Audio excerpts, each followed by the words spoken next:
They're all going against the wind. The wind's 120 knots from the west. Oh, hey, dude.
What are you afraid of? Heights? Spiders? Ghosts? What about me? The answer might surprise you. Aliens. Let me tell you about a recurring nightmare I have. The dream starts out normal. I'm chilling at home when, for whatever reason, I go outside, look up, and see UFOs above my house. Most times they don't do much. They just hang out up there. They'll move around a bit in ways not compatible with human technology, but nothing totally insane. This may not sound scary, but for me, it's terrifying. There's a horrible feeling I get watching these things, as if I just know they are evil. They are evil, and they are watching me. The point is, I have an irrational, hopefully, fear of aliens, of an invasion by an unknown, mysterious, hostile power. I think that's what scares me in my nightmares. Who is operating the UFOs? What do they want? Are they dangerous? Do they know I can see them? Can they see me back?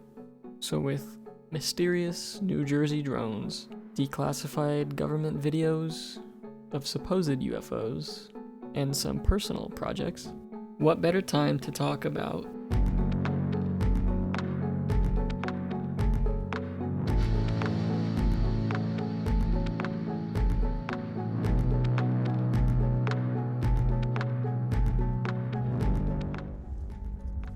Alien Isolation is one of my favorite horror games ever, like top 3 on the list.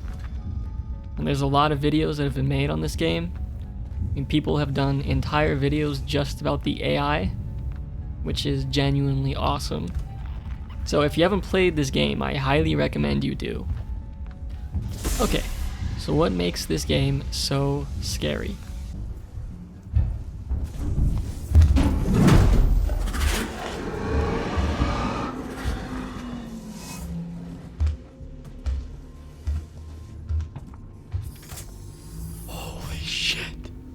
As I already mentioned, the AI for the alien is immaculate.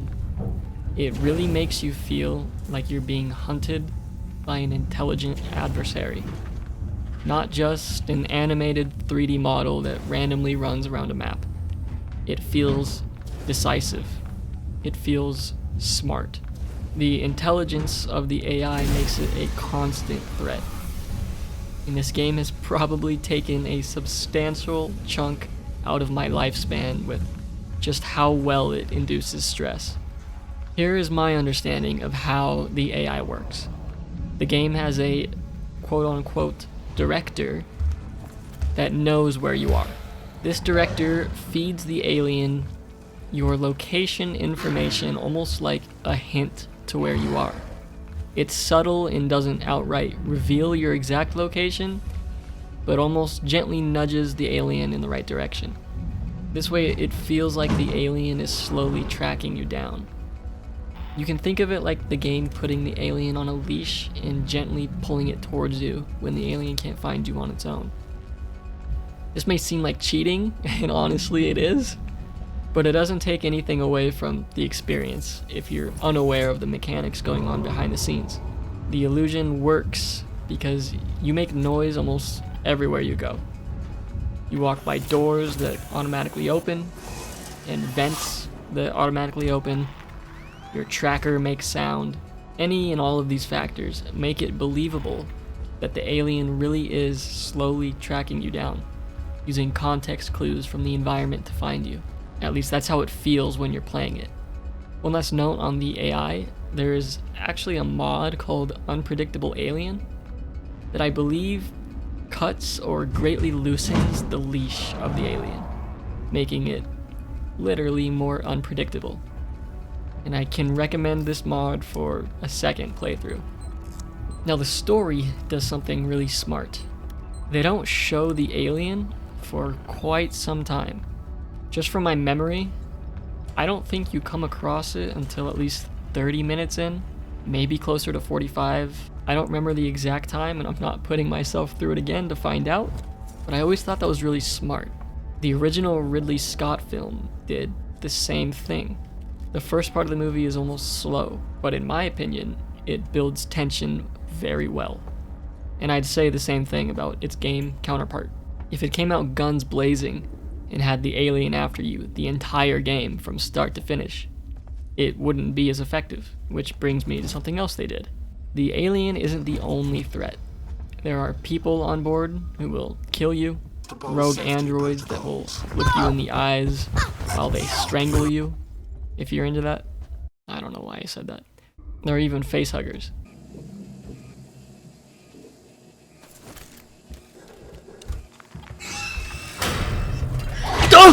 The variety of threats throughout the game help to keep the main attraction, the alien, fresh. Even though I wasn't a fan of the android sections of the game, I understand why they're necessary to keep the game nice and terrifying. I'm running.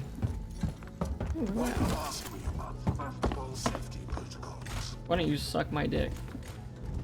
That isn't authorized in this facility. Okay. And my god, the animation for the alien is so good. It is damn smooth. Yeah, I just gotta give my compliments to just the general ambience and especially the sound design, which is really damn good. I just recently saw that they are in fact making a sequel, which I am hyped for. So if you guys want me to live stream that game when it comes out, I will gladly do so. I've been looking for an excuse to live stream anyway, so screw it. Our next game is Voices of the Void. In comparison to Alien Isolation, the tone of this game is far different, but still interesting and relevant. Voices of the Void is a spiritual successor to a game called Signal Simulator, a game where you track down, process, and collect signals from space. A seemingly simple game loop of locating and processing signals, listening to their varying levels of eeriness, then shipping them off and getting paid. But if you play long enough, you'll find that there is far more than meets the eye here. The game is free on itch.io, so go play it. I won't be spoiling any of the really spooky or interesting things that happen, but I can give some information away. Let's just say you may not be entirely alone here, and fuck these mannequins. This game hits that sweet spot between outright horror, slow tension building, atmosphere, and fun. There's a lot to do and a lot to keep track of. It keeps you preoccupied with your job as it screws with your head. I appreciate when horror games aren't afraid to take their time. And personally, I think a slow burn approach is best, especially when dealing with more cosmic type horror. It does a wonderful job making you comfortable in the base, then slowly dismantling that comfort over time. So if you decide to play it for yourself, make sure to lock all the doors. This game feels similar to my nightmares that I talked about at the beginning of the video. It's rare at first for the spooks to be too on the nose. It uses mystery and fear of the unknown rather than pure horror or jump scare tactics, and it makes you question everything. Am I really alone here? Whatever may be here with me, is it dangerous? I'm safe in my locked down base, right? Well, if you want the answers to these questions, you should play the game yourself. It's free on itch.io, and you can tell that the developers really care about it. So, props. Abducted: The Night Hunters is a game much closer to the vision I was painting at the start of the video, at least in the demo. You start at your house, doing mundane tasks as things get weirder and weirder. The news on the TV changes to talking about objects seen in the sky. The lights flicker and the power goes out. Then you see them in the sky. Yeah, this is just like my dreams. It progresses until an alien eats your chickens?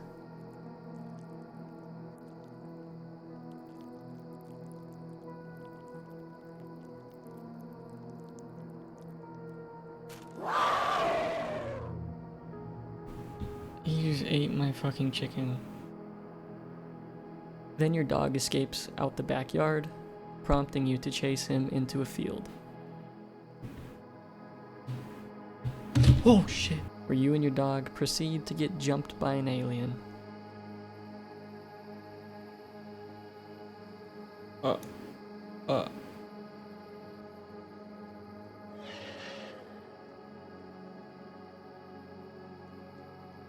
Oh no. What am I stuck on? My dog. I'm stuck on my dog.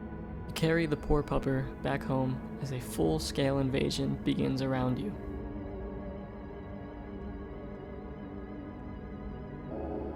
When you make it back home, they come for you. Bright lights envelop your house as gravity is distorted around you. Then one enters your house, looking for you. Oh no! Oh no! And you die.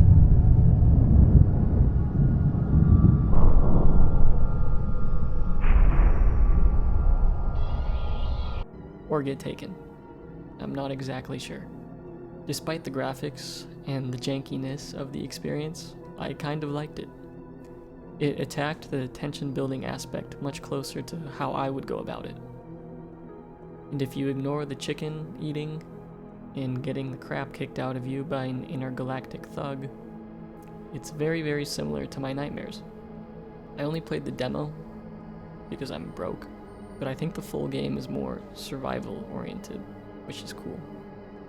The Steam description for the full game says, Abducted: The Night Hunters is a horror survival game where you must evade the relentless Greys and other enemies in the isolated Canela County, gather resources, explore, manage hunger, thirst, and sleep in a world invaded by aliens. Can you survive another night? I'm definitely biased for reasons I'll talk about later, but I love this idea. Survival horror alien invasion is about as close to my dream game as you can get. So when I have the time and the money, I'll definitely check out the full game.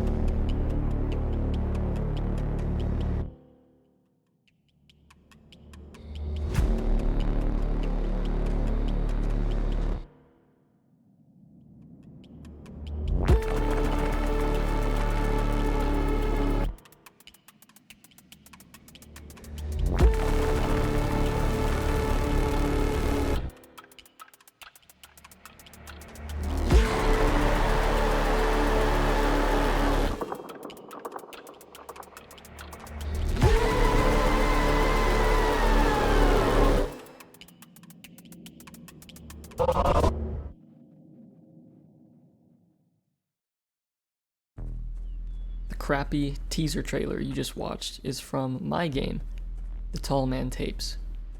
It's not out yet, but will be hopefully soon. I know, a bit of a shameless plug, but I'm really excited about it and wanted to share it with you all. It's about aliens, if you couldn't guess. I'm trying to craft an experience as terrifying to others as my nightmares are to me, which is difficult, but I'm loving the way it's been coming together as I approach release. It's heavily inspired by found footage and analog horror type stuff.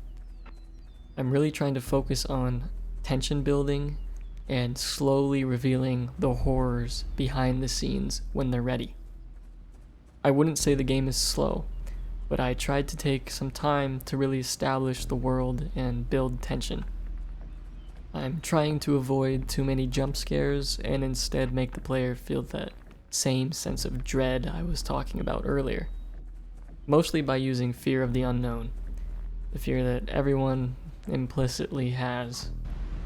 I do this by withholding information, strategically, by ramping up the seriousness of the things you see around you as you progress through the game.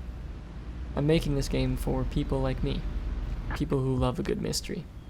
There's a lot of secret things in the game, from locations to documents to entire levels only accessible by finding collectible VHS tapes.